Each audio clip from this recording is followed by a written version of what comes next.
Hey folks, Gary here. Happy Thursday morning to you. I hope your day is starting off just fantastic. What a great day to be alive. Yesterday we talked about what you place your hope in and being vulnerable. That people generally don't like to be vulnerable. But you know what? Being vulnerable is not such a bad thing, right? And here's what I mean by that. I am vulnerable to my wife, to Marta.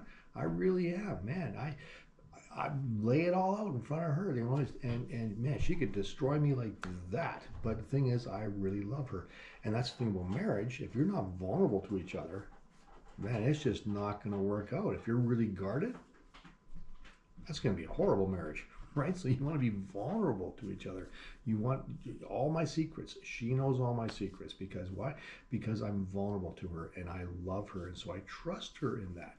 Now, I don't trust everybody that way by any means, but I certainly trust her because we're married.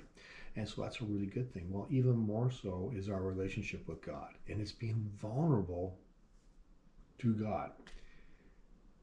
He already knows it anyways. He already knows everything anyways. But part of the vulnerability is also saying, your will be done, not mine. I trust you with the things you're going to do with my life. I will be vulnerable to your plans, knowing that sometimes God's plans are not going to be our plans. He's going to have us do things or go places maybe we'd rather not. Say, Lord, but we trust Him, and when we trust Him, we're vulnerable to Him.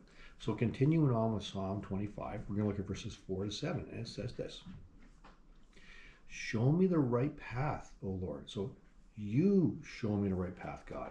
I want to pick this one or that one. You show me the right path. If it's through the valley of the shadow of death, okay, we'll go there if you're showing me that. But that's not where I want to go, right? So you show me the right path, O Lord. Point out the road for me to follow. Lead me by your truth and teach me, for you are the God who saves me. All day long I put my hope in you. I put my hope in you, Lord, not in myself, but in you. Remember, O Lord, your compassion and unfailing love, which you have shown from long ages past. But don't remember the rebellious sins of my youth. Remember me in the light of your unfailing love, for you are a merciful God. I think that's a good prayer for all of us. Lord, don't remember all my things that I've done. Will you please forget those? I've asked you to forgive me, and God says yes. Yes, it's wiped clean. It's thrown as far as the east is away from the west. It's taken care of, okay? So no, God says, yes, I will not remember those anymore, but remember, Lord, your love for me. And God does. He does remember the love for us. He remembers the compassion He has for us. And because God loves us so much and has such a great compassion for us, we can be vulnerable to Him. You can say, Lord, you lead, you direct, you guide. I'm going to trust you. It might not be the choice I would make. I think we can all relate to that. But I trust you.